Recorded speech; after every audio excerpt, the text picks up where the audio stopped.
you're watching this video, you're probably coming from the video I watched before about 10 reasons you should buy a home. Now you're looking at 10 reasons you shouldn't buy a home, or you just saw 10 reasons you shouldn't buy a home because you're pessimistic about the housing market and you just need some confirmation. I am a loan originator, meaning that I help people qualify for homes or tell them what they need to qualify in the future. And I thought of the idea, you know what, like it's so much going on in the housing market and there's so many videos, which are great videos by the way, about why you should buy a home or why you shouldn't buy a home in this type of market. I wanted to put my input on it just based off of my past experience with clients and then the research I do for my profession. In today's video, we're going to talk about the 10 reasons why you shouldn't buy a home. You may think it might be a contradiction based on my video from before, but when you listen to all 10 of the reasons, you'll realize why this video is needed. Just a little intake on who I am, which I rarely like to talk about myself. There has been times in the past where I had clients that were motivated to buy a home.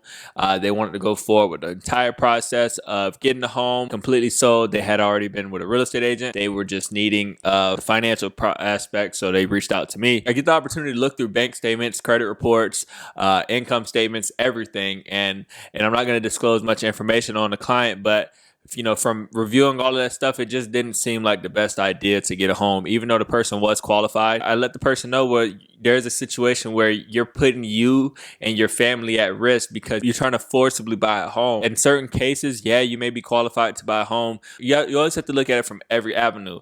And then more importantly, you have to forecast, 5 years from now or 3 years from now, however long you plan on owning the home. And it just everything did not add up to where it needed to be for me to be comfortable with getting this person a home. Now, I let the person know you are approved. That's 100% you are approved. If you want to go forward with this mortgage, we can go forward with it.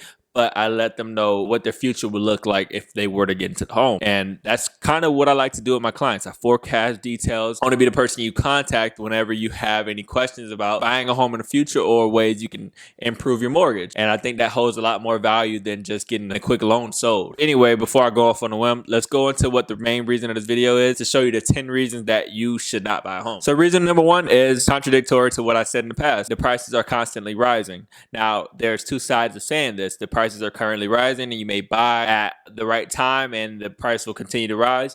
But the opposite side of that is the prices are continuing to rise, meaning that the homes are getting a little more expensive than what they should be. For what it's worth, you are going to have to come up. If you have to put a down payment, you're going to have to come up with a higher down payment because the number that the percentage is going off of is going to be higher. Reason number 2 is the market is very competitive, meaning that a lot of times you're going to get your hopes high on a property and then some really wealthy person with 2 duffel bags full of money is going to come in and say, hey, I'm purchasing this home through cash. I don't care who you have that is possibly wanting the home, but I'm going to buy it full price in cash. Nothing you can do about that. And that's going to happen to you very frequently. Maybe not with the duffel bag aspect, but a lot of people are going to come and get beat out by a cash buyer. If you're not ready to go on an emotional roller coaster of loving a home and then losing a home and then loving a home and then losing a home, maybe buying a home right now isn't the right time for you just based off the market we're in. Reason number 3 is if you're buying solely to lock in a low interest rate. That's more of an investor's approach to it. Investors, well, good investors at least, forecast a lot more than just the interest rate. It's the home that's very important.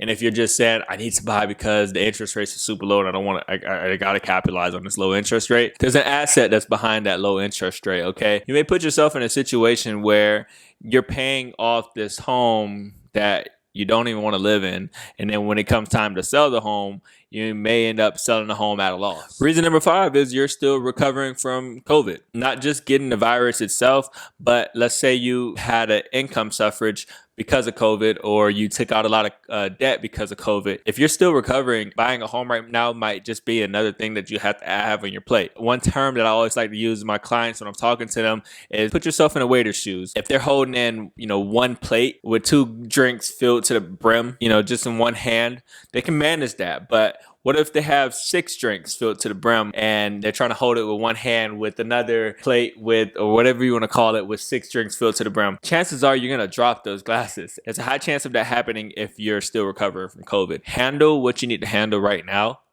and then get into the home purchase. There's no rush. The perfect home will wait for you. Reason number 6 is you're following the hype. There's a lot of hype going into the housing market. A lot of people are bullish, meaning that they believe the housing market is going to continue to rise.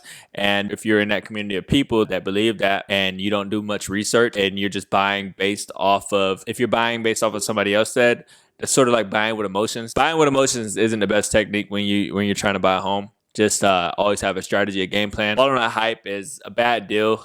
Maybe I'll put a graphic up there, but you ever seen when one sheep is just walking towards the cliff and then all the other sheep follow? All of them just keep falling, even though they're seeing the other ones fall into their death. I'll leave the graphic for you to see it yourself, but that's sort of the same thing that happens when you're following the hype. Reason number 8 is your job isn't as stable as it used to be. With COVID is a big deal. Maybe your business that you're in isn't recovering as much as they would have been, or they're one of the companies that ended up not adjusting to the times. Your job just isn't as stable as it was before. Buying a home might not be a good idea for you because who knows what's going to happen 2-3 years from now. Reason number 9 is if your income has decreased. If your income has decreased, even if you would have qualified before, think about this: your debt to income ratio. A declining income triggers warning towards the underwriter. So this is going to make the process of buying a home for you a little bit harder than what it normally would be if your income had been increasing. Is this much of a reason why you shouldn't buy? Not necessarily for those high earners, but you should have a look at what your debt to income ratio is. If it's higher than it was before, you should possibly think about it before you actually go into a home purchase. Reason number 9 is you have to settle for a home outside of your plan. Before you buy a home, you need to have a plan. Think about this: the school district that you want to live in, the type of home you want to have, whether it be a home, a condo, apartment, mobile home, whatever you want, and then so on and so forth. One famous quote that I like to always say is vision drives decision. Okay, so visualize the type of home you want and only go towards that home. Because when you settle for a home outside of that, it's just going to throw everything off. If the main goal, which is getting the home that you're going to love, is not the same as what you've visioned, okay? Visualize the home that you have, and if the market is too competitive and those homes aren't available, you wait. You don't sit there and say, well, I'll make an adjustment for this. No, your realtor may be trying to throw you off of that, or your mortgage lender may be trying to get you to just get the home. That's a sales approach of this. But chances are, most of the time, once you get into that home, you don't hear from the realtor, you don't hear from the mortgage lender. You just look at the home that you settled for. If you're a part of this community, you don't settle for anything. And finally, reason number 10 why you shouldn't buy a home is if you're not prepared for maintenance and extra cost of home ownership. Simply put, this just means having a savings account or reserve. Now, I'm not talking about just a savings account where you need to have a separate account that's untouched, saying that I'm going to have this money set aside for if I need repairs on the home, in which you will need at some point. Who knows what it might be, might not show up right now. And if you're not prepared for this, it's going to be a snowball effect, because for some reason, so when the AC needs to be replaced, so does your wheels need to be replaced in your car, and then so does your children's shoes, or just it all comes crashing down at once. They don't happen incrementally. I don't know why, but the last thing you want is to jeopardize anything in the home, because the home is the first priority, and you need to have the most comfort there, because this is where your kids lay, this is where your wife sleeps, this is where you get your freedom, this is everything that you need. So you need to have a lot of pride in your home and say, okay, I have a separate account for any maintenance that I need for my home. And an extra cost for home ownership, closing costs. Okay. If you don't know what closing costs are, I did a video on closing costs. Make sure you watch that video. But you need to understand closing costs, because a lot of people understand the down payment, but they don't realize the closing costs that they should pay. And either A, they just say, oh, it's just a high number anyway, I have to pay it regardless. Or B, in which I don't like B at all, they just go with whatever mortgage lender that they talk to first, and they think, oh, this is the norm for what closing costs should be. It's not true. I think on average, when you speak to multiple lenders, on average, the decrease in closing costs goes by like $1,200, $1,300. I digress. Certain lenders are really cheap, and they're really cheap for a reason, because they can't get business. Understand that if you're working with a mortgage lender,